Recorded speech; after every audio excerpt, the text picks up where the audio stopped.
Quelques semaines après la mort de Jésus-Christ, quand le Saint-Esprit descendit sur les apôtres dans la chambre haute pour la première fois, ils se mirent à parler des langues qu'ils n'avaient jamais apprises. La foule de visiteurs fut confondue parce que chacun les entendait parler dans sa propre langue. Et aujourd'hui, plusieurs chrétiens ont reçu de la grâce souveraine de Dieu ce même don. Mais un tel don de l'Esprit ne devrait-il pas logiquement avoir un but utile?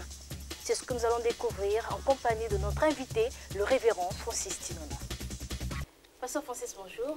Pour commencer, le parler en langue fait partie des dons de l'Esprit. Croyez-vous en cela? La Bible parle du parler en langue et les pasteurs chrétiens et la doctrine chrétienne enseignent que le parler en langue est encore pratiqué de nos jours. Voilà pourquoi je crois en cela. Et c'est quoi finalement le parler en langue? Alors le mot parler en langue, l'expression parler en langue vient du grec glossolali. Du grec ancien, ça vient de deux mots. Glossa qui veut dire langue, laléo qui veut dire parler. Donc c'est le fait de parler ou de prier à haute voix dans une langue qui donne l'aspect d'une langue étrangère et cette langue est inconnue pour la personne qui parle ou alors dans une suite comme ça, ininterrompue de syllabes incompréhensibles. Donc on a l'impression que la personne est en train juste de baragouiner certains mots, mais on ne comprend absolument rien. Et justement, ça ne vient pas de l'homme, ça vient de Dieu. C'est Dieu qui, au travers de son esprit, insuffle comme ça à l'homme des mots qu'il doit prononcer et des mots qui s'avèrent appartenir à une langue étrangère, une langue qui n'est pas connue de celui qui est en train de parler.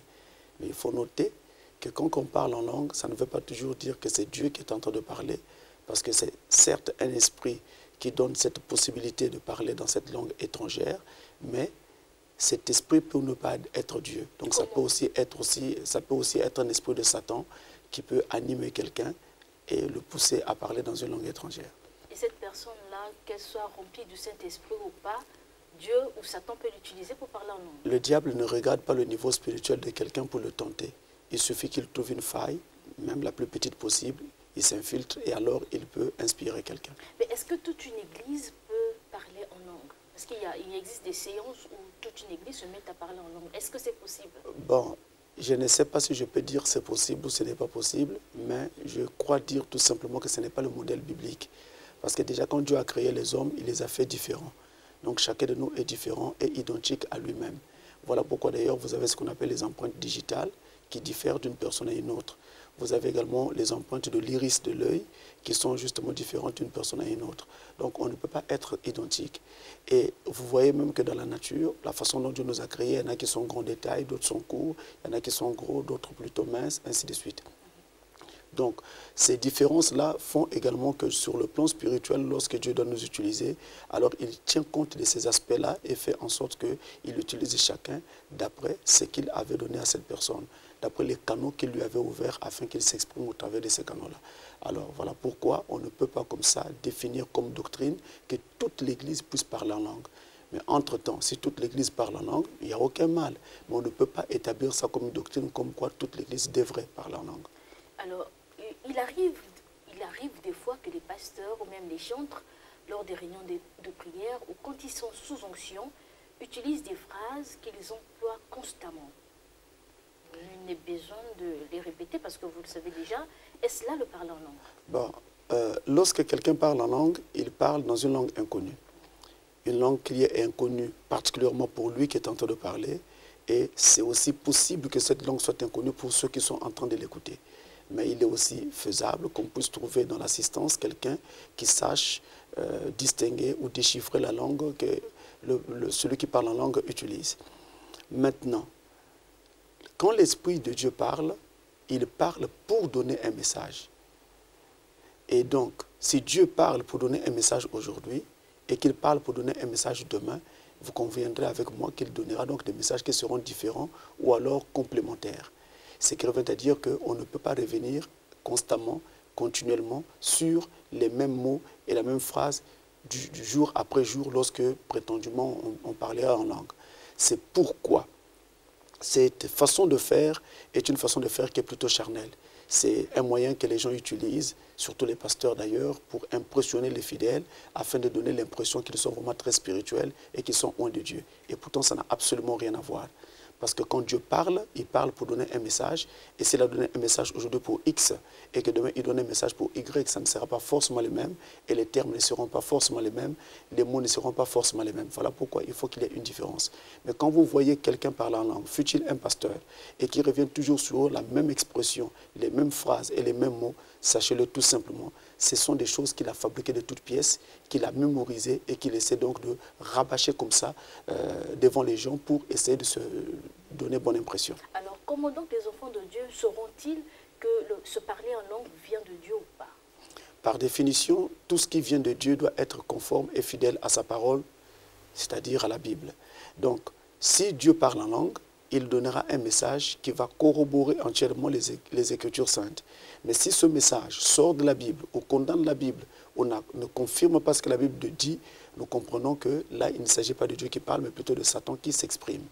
Et Satan peut imiter n'importe lequel des dons de l'esprit que nous avons. Il peut imiter la guérison divine, il peut imiter le parler en langue, il peut imiter la prophétie, il peut imiter n'importe quel don. Il n'y a qu'une seule chose que Satan ne peut pas imiter. Et ce don sera authentique aussi? Il ne sera pas authentique puisque là, il s'agit d'une imitation. Mais il y a une seule chose que Satan ne peut pas imiter. Satan ne peut pas imiter l'amour. Parce qu'en lui, il n'y a pas d'amour, en lui, il n'y a que haine.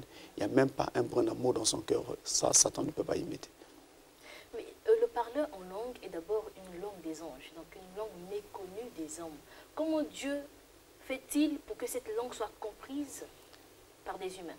Alors, il faut noter ceci. Dans la Bible, il est écrit, si je parle les langues des hommes ou des anges. Nous sommes dans 1 Corinthiens chapitre 13, verset 1. Langue des hommes ou des anges. On peut même mettre le « et ». Mais il s'agit donc des langues des hommes et des langues des anges. Ça dépend. Alors, quand on parle des langues des hommes, on dit aussi, dans une autre terminologie biblique, qu'on parle des langues connues. Mais quand on parle la langue des anges, la Bible dit qu'on parle une langue inconnue. Donc si je parle la langue des hommes, ça veut dire que je parle d'une langue connue. Si je parle en faisant usage de la langue des anges, ça veut dire que je parle en utilisant une langue inconnue. Pourquoi la langue des hommes est-elle une langue connue? Parce que si cette langue que je suis en train d'utiliser n'est pas connue de moi, n'est pas connue de 2 ou 3 personnes ou d'un certain pourcentage de l'assistance, mais on trouvera au moins de l'assistance une personne qui peut connaître cette langue. Prenons le cas du chinois. Que quelqu'un se mette à parler en chinois. En tout cas, il y a fort à parier que dans toute l'Assemblée, on aura environ 99,9% des gens qui ne comprendront absolument rien. Mais on peut trouver un petit centième des gens qui peuvent alors entendre parce qu'ils ont été en Chine ou ils ont appris le chinois à l'école. Donc ça, c'est dans le cas où vous avez quelqu'un qui a la possibilité d'interpréter la langue. Non, là je parle encore de la simple connaissance naturelle humaine parce que la personne, l'individu connaît cette langue. C'est une langue qu'il a souvent utilisée ou bien une langue qu'il a apprise à l'école ou une langue qu'il a parlée dans un environnement où cette langue est couramment parlée. Donc vous pouvez trouver un individu comme ça qui est au milieu de vous dans l'assistance ce jour-là et il pourra donc entendre ce que vous dites. Si quelqu'un parle en anglais, et tout le monde n'entendra pas, mais il y a des gens qui ont appris l'anglais à l'école et qui pourront entendre. Si quelqu'un parle en portugais, tout le monde n'entendra pas. Il y a des gens qui ont appris le portugais et qui pourront entendre. Et vous pouvez avoir quelqu'un de nationalité portugaise ou de langue d'origine portugaise qui est là dans la salle et qui va donc entendre ce que vous dites. Mais il entend pourquoi? Parce que vous parlez une langue connue. Elle est inconnue pour vous parce que vous ne l'avez jamais apprise, mais elle est connue pour celui qui a sucé cette langue à la mamelle, pour celui qui l'a apprise à l'école, cette langue est connue. Mais par contre, dans le cas... Vous allez avancer. J'aimerais revenir. Si la langue parlée n'est comprise par personne dans la salle, dans l'église, comment Dieu fera-t-il pour rendre ce message? Alors, pour rendre ce message-là clair à tout l'auditoire, il va utiliser un autre don qu'on appelle le don d'interprétation des langues, qui peut être dans le prophète qui est en train de parler en langue, parce que c'est un prophète, c'est comme ça qu'on appelle, c'est un prophète mineur, ou alors dans quelqu'un d'autre dans la salle, mais qui a plutôt ce don d'interprétation des langues. Il va donc entrer dans le même esprit que celui qui parle en langue et nous donner l'interprétation de ce que Dieu dit. C'est comme ça que nous comprenons dans notre langue à nous qu'est-ce qui a été dit.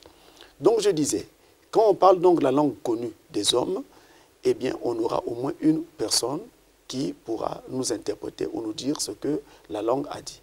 Mais par contre, si l'on parle la langue des anges, il n'y aura aucune personne dans la salle qui pourra vous dire qu'est-ce que cette langue dit, parce que c'est une langue qu'on n'a jamais entendue.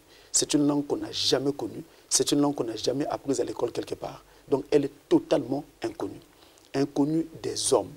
Maintenant, pour rendre ce message qui est sorti en faisant usage d'une langue des anges, pour rendre ces messages-là accessibles à tout le monde, Dieu va utiliser la même chose que ce que je venais de dire entre-temps, un don d'interprétation des langues qui va entrer dans le même esprit et la même inspiration que celui qui parle, pour nous dire alors dans notre langue à nous, qu'est-ce que Dieu est en train de nous dire. Est-ce que c'est suite à cela qu'on dit le parler en langue devient une prophétie? Lorsque un parler en langue est interprété, ça devient une prophétie. Parce que par définition, un parler en langue est un message prophétique que Dieu est en train de donner à un individu, à une communauté, ou bien alors à tout un peuple. Mais est-ce que cette prophétie-là va garder le même ton et la même durée que le parler en langue? Lorsque ce n'est pas l'interprétation seule qui est la prophétie. Ce n'est pas non plus également le parler en langue seul qui est la prophétie. Mais quand vous prenez le parler en langue plus l'interprétation, les deux ensemble, vous donnent donc ce qu'on appelle la prophétie. Donc un parlant en langue, lorsqu'il est interprété, il devient une prophétie. Mais s'il n'est pas interprété, il reste un simple parlant en langue. Et d'ailleurs, celui qui interprète, il ne peut pas interpréter dans le vide. Il faut pour commencer qu'il y ait un parlant en langue que lui, il va devoir interpréter. Donc, on a la prophétie lorsque le parlant en langue est interprété. Une fois qu'un parlant en langue est interprété, ce parlant en langue devient une prophétie. Alors, celui qui interprète la langue doit entrer dans la même onction que celui qui parle en langue pour que, justement, nous soyons sûrs que c'est le même esprit que celui qui a parlé qui donne l'interprétation. Le même esprit, comment, pasteur? Si c'est l'Esprit Saint qui a parlé par le prophète, ça veut donc dire que ce même Saint-Esprit-là, en donnant l'interprétation, il va donner à celui qui interprète le même ton que celui qui a parlé. La langue durera le même temps que celui qui a parlé. On aura, en tout cas, tout sera identique. On va dire au pied de la lettre, ça sera identique. On va voir que ça sera les mêmes mouvements qu'il va faire, la gestuelle sera la même, le ton sera le même, le souffle sera le même, les pauses seront les mêmes, la longueur sera la même, entre tout sera identique. Et ce qui nous montrera qu'il s'agit bel et bien du même esprit. L'esprit qui a parlé et l'esprit qui interprète, là c'est le même esprit. Alors est-ce que Dieu peut-il utiliser un enfant pour parler en langue? Dieu peut utiliser n'importe qui pour pouvoir exprimer un message qu'il veut transmettre à son peuple. Il peut utiliser une personne vieille, il peut utiliser une personne adulte, il peut utiliser une personne jeune, il peut utiliser un enfant. Le Saint-Esprit ne compte pas. C'est Dieu qui travaille au travers du Saint-Esprit. Lorsque Naaman le Syrien s'est retrouvé en Israël pour chercher la guérison auprès du prophète de Dieu, c'était une petite fille qui travaillait dans sa maison, qui était une esclave juive, qui lui avait dit « Va en Israël ». Dieu parlait par la bouche de cet enfant-là. Alors venons-en à cette question. À quel moment du culte peut-on parler en langue? Bon, le parler en langue est un message que Dieu est en train de donner à un individu ou à un peuple. Mais pendant un culte, nous avons un message qui doit être donné à l'Église par le pasteur. C'est ce qu'on appelle couramment la prédication ou le sermon ou l'enseignement, selon que ce culte-là va se dérouler ce jour-là. Donc, lorsque on donne ce message, il n'est pas bon que le parlant en langue soit donné en même temps que le prédicateur est en train de donner son message. Celui qui parle par celui qui parle en langue, c'est Dieu. Celui qui parle par le pasteur, c'est Dieu. Mais comment Dieu peut parler ici et parler en même temps là, donnant des messages complètement différents et allant dans des sens complètement différents? Ça crée une confusion. Dieu n'est pas l'auteur de la confusion, dit la Bible. Donc qu'est-ce qu'il fera? Lorsque il doit parler en langue, il le fera avant la prédication ou après la prédication. Et s'il y a une urgence? Mais il ne le fera pas pendant la prédication. Maintenant, lorsqu'il y a une urgence, et je dis bien une urgence et je souligne le mot, Exact. le Saint-Esprit qui est le maître de la situation et le maître de la moisson, il est libre d'interrompre le prédicateur pour un moment afin de faire passer cette urgence. Alors là, il y a urgence lorsque naturellement il y a quelqu'un qui risque de mourir, des choses allant dans ce sens-là. Et c'est dans ce contexte-là que le Saint-Esprit peut interrompre une prédication pour donner un message de parler en langue. Tout comme il peut donner un message en prophétie. Parce que la prophétie, elle, lorsqu'elle est donnée, il n'y a pas un parlant en langue à la base. La personne qui parle se lève et donne un message directement, prophétique. Ce message peut être un discernement pour parler de ce qui se passe dans la vie de quelqu'un. Ce message peut parler de son passé pour indiquer qu'est-ce qui s'était passé dans sa vie. En ce moment-là, c'est toujours un discernement. Mais ce message peut aussi parler de l'avenir. En ce moment-là, c'est une prophétie. Ça nous parle de quelque chose qui est en train de venir. Mais dans tous les cas, c'est toujours une prophétie. Pourquoi? Parce que pour les deux cas, que ça parle du passé ou de ce qui est caché dans la vie de quelqu'un, ou que ça parle de l'avenir, là, il faut l'expérience du Saint-Esprit pour pouvoir faire ça. Et le Saint-Esprit le fait toujours dans le même cadre que, j'ai presque envie de dire, en parlant dans un langage humain, dans le même moule que le moule de la prophétie. Donc, c'est donné directement. Il n'y a pas une langue étrangère qui intervient avant. Pendant ce temps, pour la prophétie qui passe par le parlant en langue, il y a d'abord un parlant en langue, ensuite une interprétation. Ce sont ces deux éléments associés qui forment la prophétie par parlant en langue.